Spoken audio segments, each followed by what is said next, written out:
Salut, c'est John. Aujourd'hui, je vous présente un livre très sympa. Jonathan Livingstone, Le Goéland.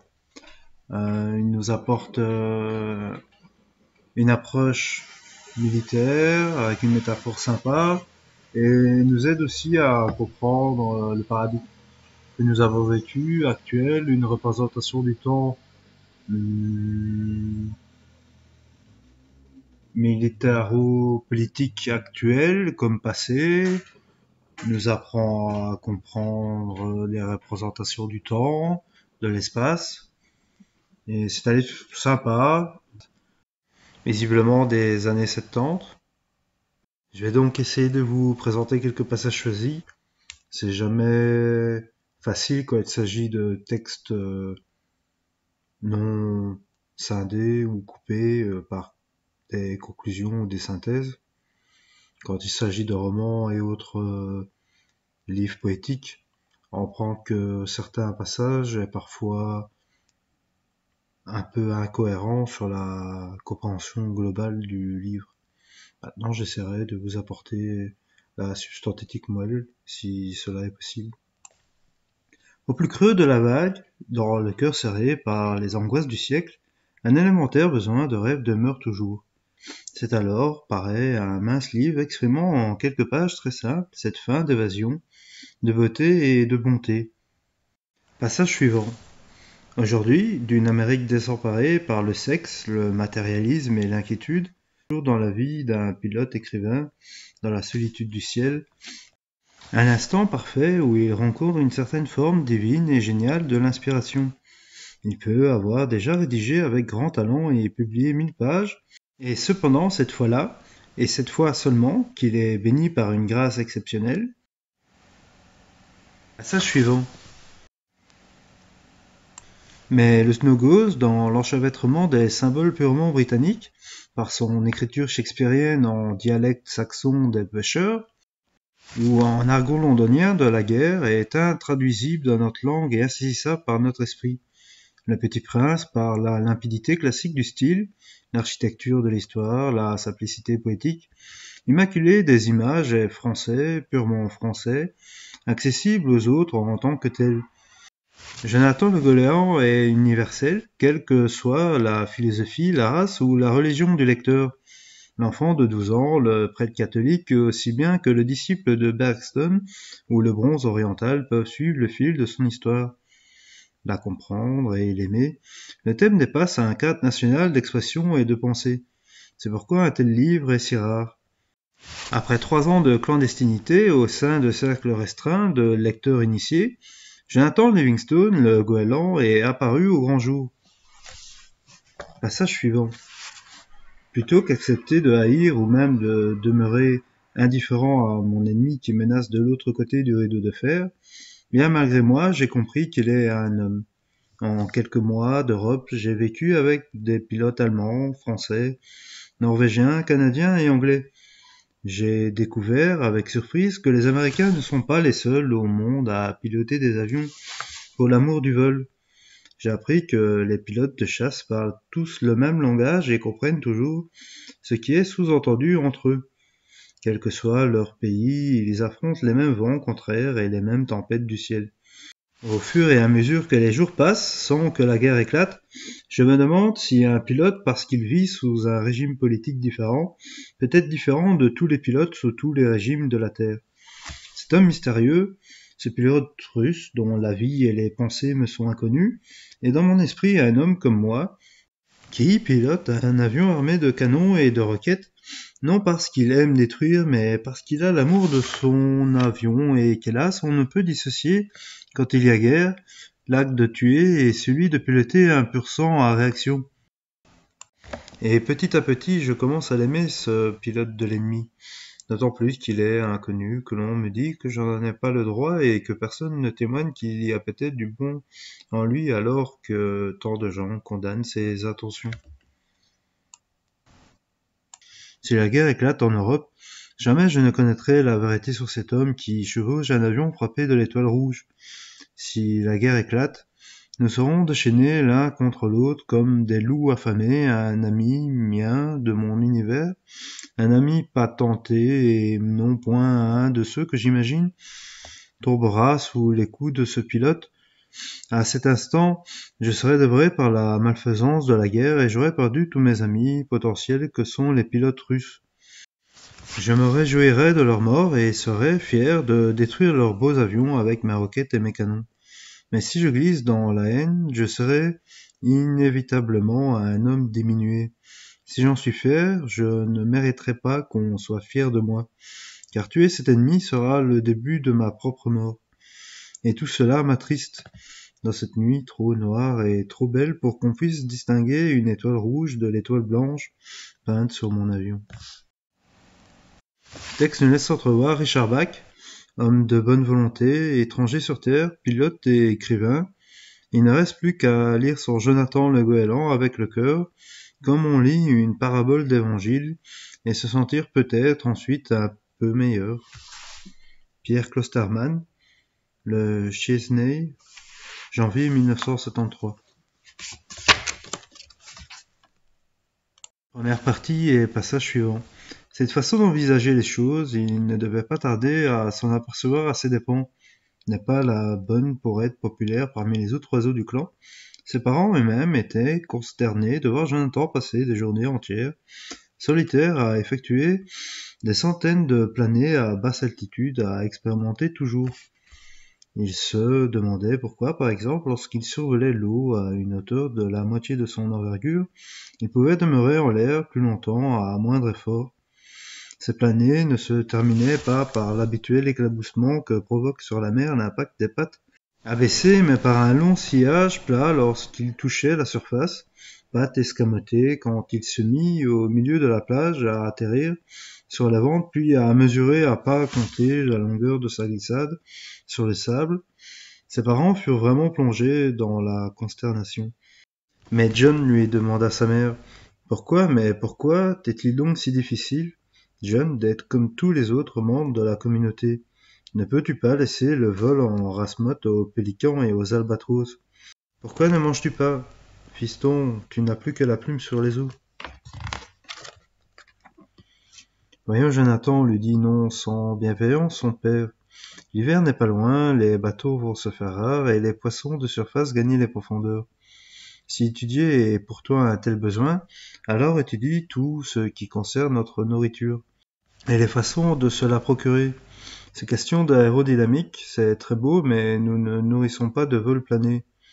N'oublie jamais que la seule raison de vol, c'est de trouver à manger. Jonathan, obéissant, acquiesça. Durant les quelques jours suivants, il s'efforça de se comporter à l'instar des autres goélands. Il s'y força vraiment, criant et se battant avec ses congénères autour de quais et des bateaux de pêche, plongeant pour attraper des déchets de poissons et de croûtons de pain. Mais le cœur n'y était pas. Cela ne rime à rien, se disait-il, abandonnant délibérément un anchois dûment gagné à un vieux goéland affamé qui lui donnait la chasse. Dire que je pourrais consacrer toutes ces heures à apprendre à voler, il y a tant et tant à apprendre. Il ne fallut donc pas longtemps à Jonathan le goéland pour se retrouver à nouveau seul en pleine mer, occupé à apprendre à famer mais heureux. L'objet de son étude était maintenant la vitesse et en une semaine d'entraînement, il apprit plus sur la vitesse que n'en savaient les plus rapides des goélands vivants. Battant des ailes de toutes ses forces, à une hauteur de 300 mètres, il se retournait pour piquer à tombeau ouvert vers les vagues. Et il comprit alors pourquoi les goélands s'abstiennent de s'engager dans des piquets prolongés. En moins de 7 secondes, il atteignait les 110 km à l'heure, vitesse à laquelle les ailes des goélands deviennent instables. Et à chaque fois, la même mésaventure lui advenait. Quel que soit qu'il prît à mettre en jeu dans cet exercice toutes ses facultés, il perdait aux vitesses élevées tout contrôle sur ses mouvements. Passage suivant. Tandis qu'il sombrait, une étrange voix profonde parlait en lui. « Il n'y a pas d'illusion à me faire, je suis un goéland, de par ma nature un être borné. Si j'étais fait pour apprendre tant de choses sur le vol, j'aurais des cartes marines en guise de cervelle. Si j'étais fait pour voler à grande vitesse, j'aurais les ailes courtes du faucon et je me nourrirais de souris et non pas de poissons. Mes pères avaient raison. Il me faut oublier toutes ces folies, je dois, à tire-d'aile, revenir chez moi vers ceux de ma race et me concentrer d'être ce que je suis, c'est-à-dire un pauvre goéland borné. La voix se tut, et Jonathan approuva la place d'un goéland la nuit et sur le rivage, et jura que désormais il serait un goéland comme les autres. Tout le monde s'en trouvait mieux, d'ailleurs. Péniblement il parvint à décoller de l'eau noire, et il se dirigea vers la terre, bien heureux alors de ce qu'il avait appris sur l'art d'économiser ses forces en planant à basse altitude. Eh bien oui, pensa-t-il, j'en ai assez de tout ce que j'ai appris. Je suis un goéland comme tous les autres goélands et je me contenterai de voler comme vole n'importe quel d'entre nous. Passage suivant. D'avoir décidé de redevenir quelqu'un de quelconque des membres de la communauté, il se sentit réconforté. Il combattait désormais cette force qui le poursuivait à apprendre. Il n'y aurait plus de défis, donc plus d'échecs.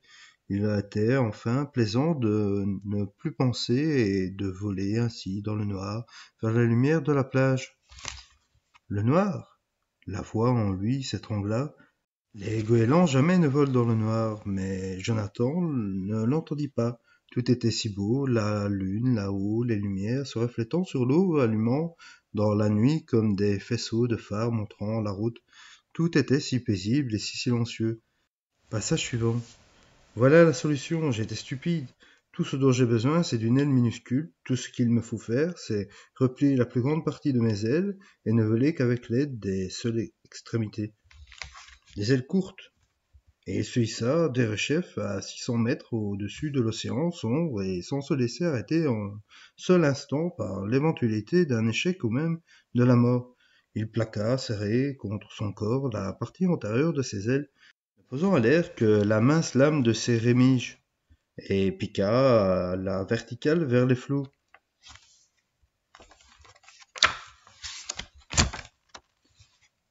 Passage suivant. C'est ainsi que ce matin-là, tout juste après le lever du soleil, Jonathan Livingstone, le goéland, fonça, les yeux fermés, à la vitesse de 380 km/h. Les plumes sifflaient au vent au beau milieu du vol de la tribu en quête du petit déjeuner. Le goéland de la chance, une fois de plus, lui sourit et nul n'en mourut.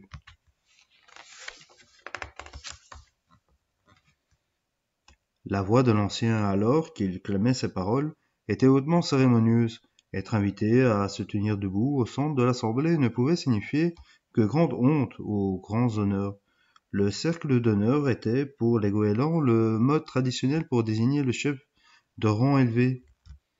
Être placé au centre en signe de honte, cela voulait dire qu'il allait être mis au banc de la société des goélands, exilé, condamné à mener une vie de solitaire sur les falaises lointaines.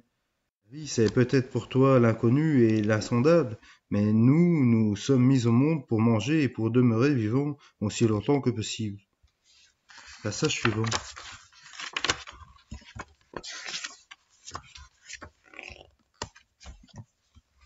Irresponsabilité, mes frères, s'écria-t-il.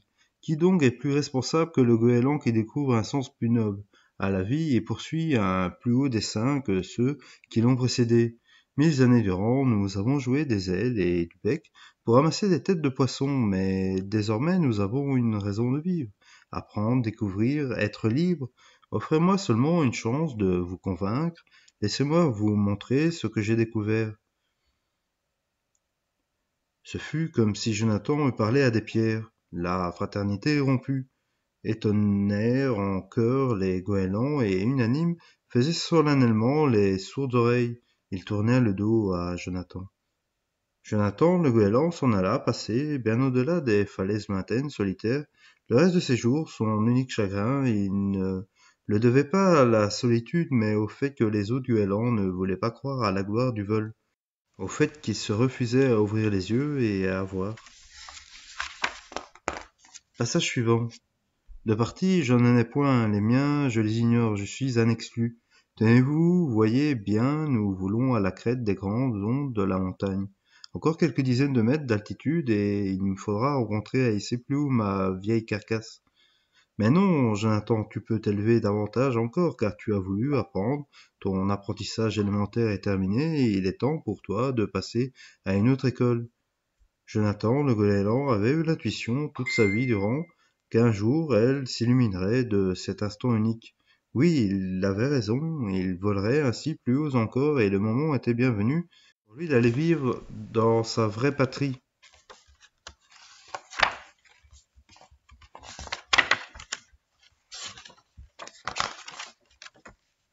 Passage suivant. Il se sentait toujours un vrai goéland, mais déjà il volait beaucoup mieux que son ancien corps n'avait jamais volé. Oui, pensa-t-il, je suis persuadé qu'avec un effort moindre, je pourrais doubler ma vitesse et accomplir des performances 2 fois supérieures à celles réalisées lors de mes plus beaux jours terrestres. À 380 km/h, il sentit qu'il approchait de la vitesse maximale de son vol en palier. À 400, il estima qu'il était impossible d'aller plus vite. Il en fut un peu chagrin, il avait donc une limite à ce que son nouveau corps pouvait accomplir, et bien que son ancien record fût pulvérisé, il était tout de même une frontière qui ne ferait reculer que moyennant un grand effort. C'est injuste, pensa-t-il, il ne devrait pas y avoir de telles limites au paradis. Les nuages s'entr'ouvrirent, les goélands qui l'escortaient lui crièrent « Bon atterrissage, Jonathan !» et s'évanouirent dans l'espace. Il vit qu'il survolait la mer vers un rivage tourmenté. Une poignée de goélands s'y exerçait à utiliser le courant ascendant engendré par les falaises bien loin au nord à la limite de l'horizon. Quelques autres de ses congénères volaient, spectacle nouveau, nouvelle pensée. La question se pressait dans sa tête. Pourquoi ces goélands étaient-ils en si petit nombre alors que le ciel, eux, dut en être rempli? Et pourquoi si tout à coup si las? Comment imaginer que les goélands au paradis puissent être las ou avoir une envie de dormir? Passage suivant. Dans les jours qui suivirent, Jonathan comprit qu'il y avait encore autant à apprendre sur le vol en ces lieux que dans l'existence dont il avait pris congé, avec toutefois une différence. Les goélands d'ici partagent sa façon de penser. Pour chacun d'eux, l'important était de voler et d'atteindre la perfection dans ce qu'il aimait le plus, voler. Ils étaient tous de magnifiques oiseaux et heure par heure, chaque jour, ils s'exerçaient en vol aux techniques aériennes les plus avancées. Longtemps Jonathan oublia le monde d'où il était venu, où les siens vivaient aveugles aux joies du vol, ne se servant de leurs ailes qu'aux fins de trouver et de se disputer la nourriture. Puis un jour, les souvenirs remontèrent au court instant à sa mémoire. Ce fut un matin où il était parti avec son moniteur. Cependant qu'ils faisaient tous deux, elle repliée, une pause sur la plage après une séance de tonneaux déclenchée, Sullivan l'interrogea. Que sont-ils devenus? Habitués désormais à la facile télépathie qui, pour eux, remplaçait les sons rauques et criards des goélands terrestres. Pourquoi ne sommes-nous pas ici plus nombreux dans l'univers d'où je viens? Ils étaient des milliers et des milliers de goélands. Je le sais, Sullivan hocha la tête. Passage suivant. Il déploya ses ailes et se tourna face au vent. Mais toi, John, tu en as tant appris en une seule vie que tu n'as pas eu à voyager au travers de 1000 vies avant d'atteindre celle-ci. Passage suivant. Je le crois, mais alors quoi? Où allons-nous? Existe-t-il ce lieu que l'on nomme le paradis? Non, John, il n'existe rien de tel. Le paradis n'est pas un espace et ce n'est pas non plus une durée dans le temps. Le paradis, c'est simplement d'être soi-même parfait. Il demeura un moment silencieux et ajouta. Tu n'es pas vrai un oiseau très rapide. J'aime la vitesse, balbuta Jonathan interloqué, mais fier de ce que l'ancien l'eût remarqué. Sois persuadé, Jonathan, que tu commenceras à toucher au paradis à l'instant même où tu accéderas à la vitesse absolue.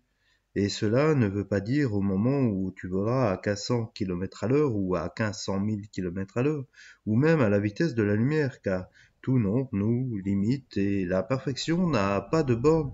La vitesse absolue, mon enfant, c'est l'omniprésence. Passage suivant. Où sommes-nous? Demanda-t-il, sans se laisser impressionner le moins du monde par l'étrange environnement. L'ancien balaya dans un geste la question de son disciple. Bah, nous sommes de toutes évidences sur quelques planètes dont le ciel est vert et laquelle est une étoile double tient lieu de soleil.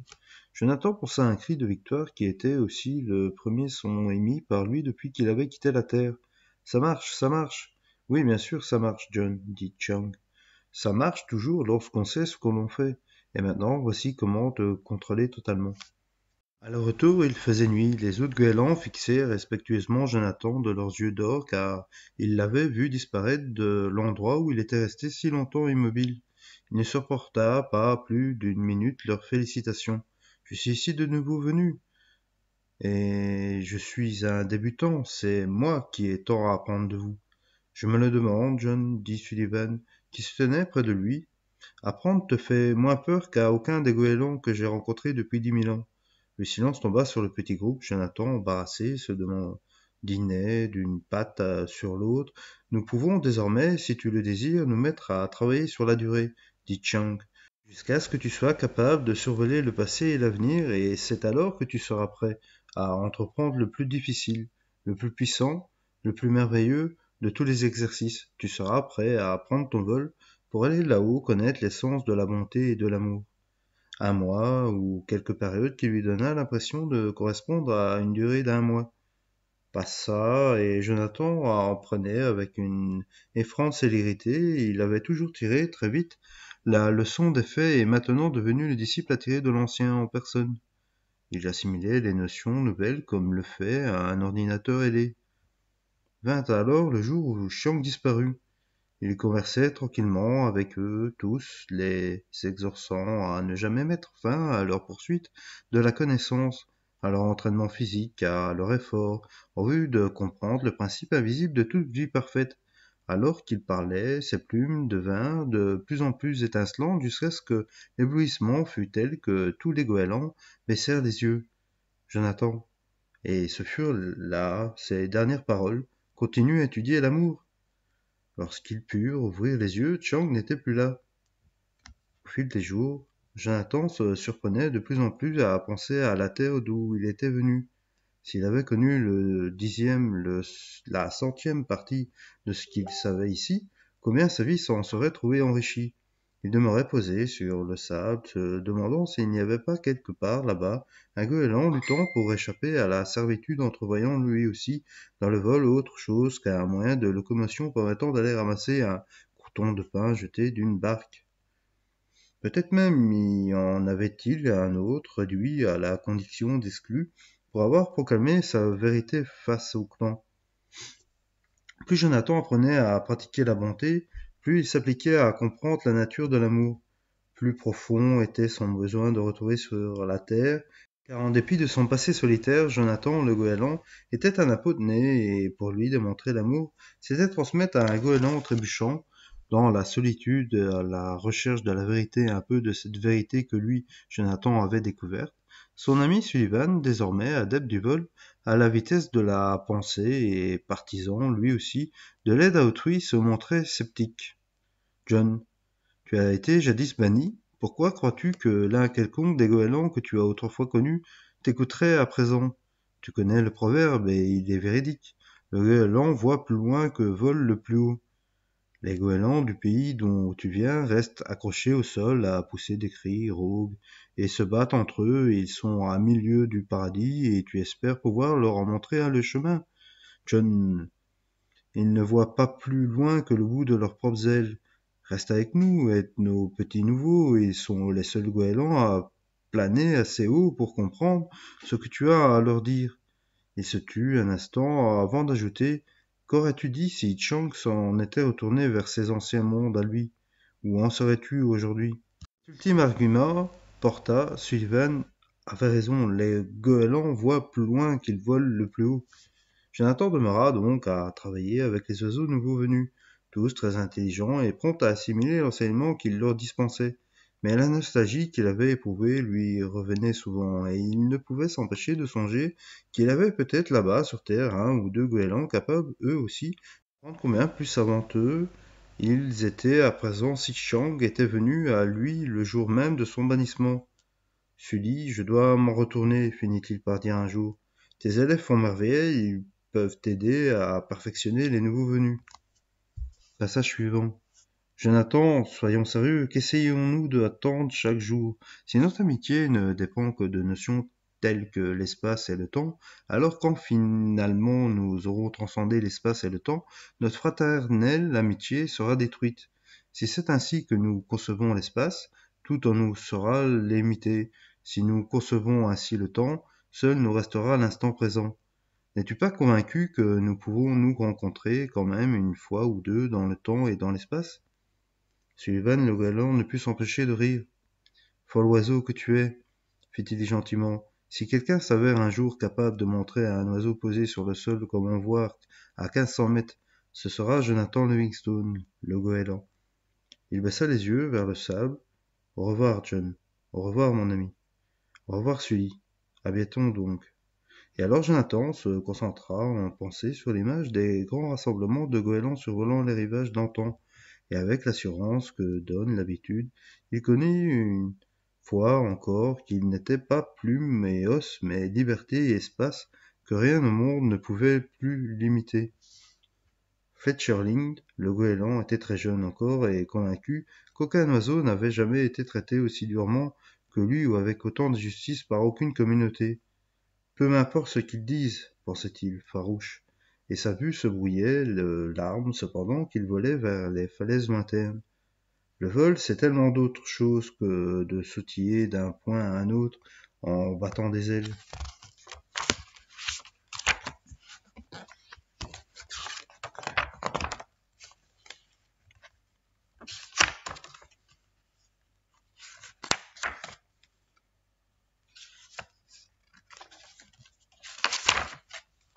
Passage suivant.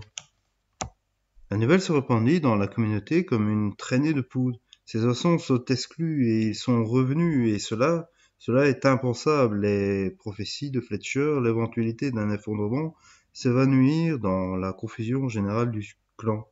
Oui, d'accord, ne sont des exclus, dirent certains parmi les goélands les plus jeunes, mais alors où ont-ils appris à voler comme cela? Le message de l'ancien mit près d'une heure à faire le tour de la communauté. Ignorez les tout goéland qui parlera à un exclu sera exclu lui-même. Tout goéland qui regardera un exclu sera en infraction avec la loi du clan. Passage suivant. De même Fletcher le goéland qui, plus que tout autre, aimait la voltige, réussit son tonneau vertical à 16 facettes, et le jour suivant le couronna d'un triple déclenché vertical. Ses plumes blanches, étincelantes, aux rayons de soleil au-dessus d'une plage où plus d'un œil furtif observait, à tout à l'heure, Jonathan de montrant, suggérant, assistant, guidant, était là aux côtés de chacun de ses élèves. Il volait avec eux de nuit, dans les nuages, dans la tempête, pour l'amour de l'art, tandis que les membres du clan cropissaient misérablement au sol. Quand le vol était terminé, les élèves se demandaient sur le sable et avec le temps écoutaient désormais Jonathan plus attentivement. Ils énonçaient bien encore quelques idées folles qu'ils ne parvenaient pas à saisir, mais aussi quelques-unes excellentes qui étaient à leur portée.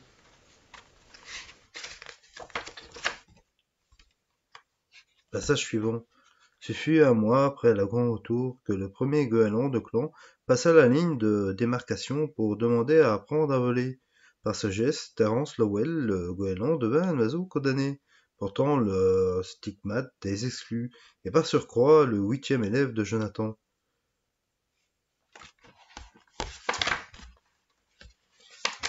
Passage suivant. Oh, voyons, Fletch, réfléchis, si tu es maintenant en train de me parler alors que toute évidence tu n'es pas mort, que tu as réussi à faire, c'est de sauter d'une manière assez brusque, j'en conviens, d'un niveau de connaissance à un autre, tu as à présent le choix, tu peux demeurer où tu te trouves et poursuivre ton étude à ce niveau, qui, soit dit en passant, est considérablement au-dessus de celui que tu as quitté, ou bien tu peux revenir en arrière et continuer de travailler avec le clan. Les anciens souhaitaient voir se produire quelques désastres et ils sont enchantés de constater que tu as si bien comblé leurs vœux. Je vais retourner vers le clan, bien sûr. J'ai à peine commencé à entraîner ma nouvelle classe.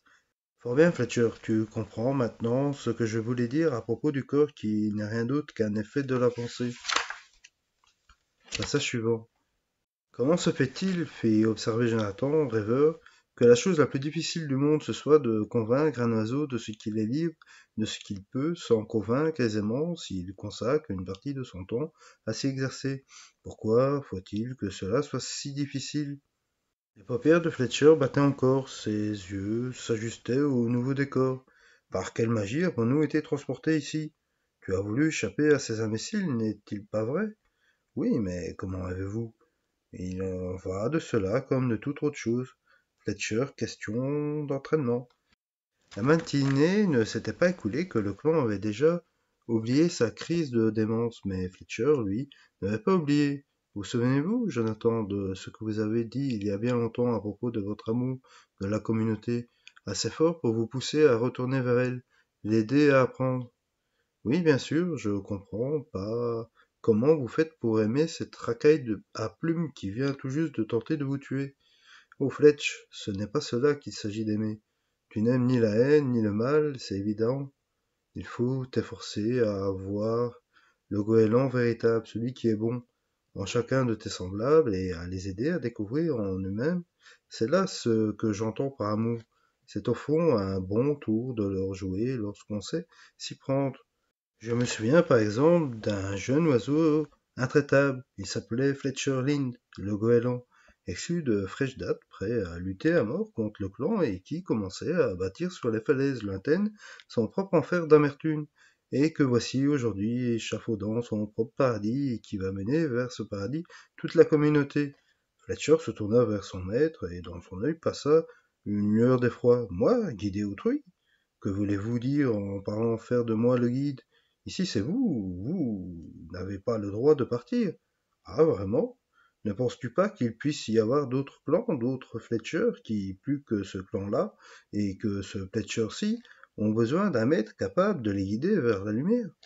Moi? Mais John, je ne suis qu'un goéland quelconque, alors que vous êtes le fils unique du grand goéland, je suppose, soupira Jonathan en contemplant la mer. Tu n'as plus besoin de moi, ce qu'il te faut désormais, c'est continuer de découvrir par toi-même. Dernier passage. Sans limite, Jonathan, pensa-t-il. Le temps alors n'est pas très éloigné où je vais pouvoir apparaître dans l'air implacable de ta plage à toi, et te sortir, à propos de voltige, un ou deux bons petits tours de mon sac. Et encore qu'il s'efforça de se donner l'air sévère qu'il convient à un moniteur de prendre en présence d'élèves. Fletcher le goéland les vit tout à coup, l'espace d'un temps, tels qu'ils étaient, et ne fut point de l'affection, mais un amour profond qu'il ressentit pour eux. Tu as raison, Jonathan. Il n'y a pas de limite, se dit-il avec le sourire. C'est ainsi que Fletcher s'engagea sur la route qui menait à la sagesse. Enfin, voilà, j'ai volontairement aussi laissé des passages exempts de passages choisis pour ne pas vous lire le livre complet et rester garder une part de secret dans ce bouquin. J'espère qu'il vous aura plu. Je le trouve très sympa, il est compréhensible comme il l'explique pour un enfant de 12 ans, comme pour un peu tout le monde, et il a une approche métaphorique très sympathique. Voilà, j'espère que cela vous aura plu. Portez-vous bien et bonne journée ou bonne soirée.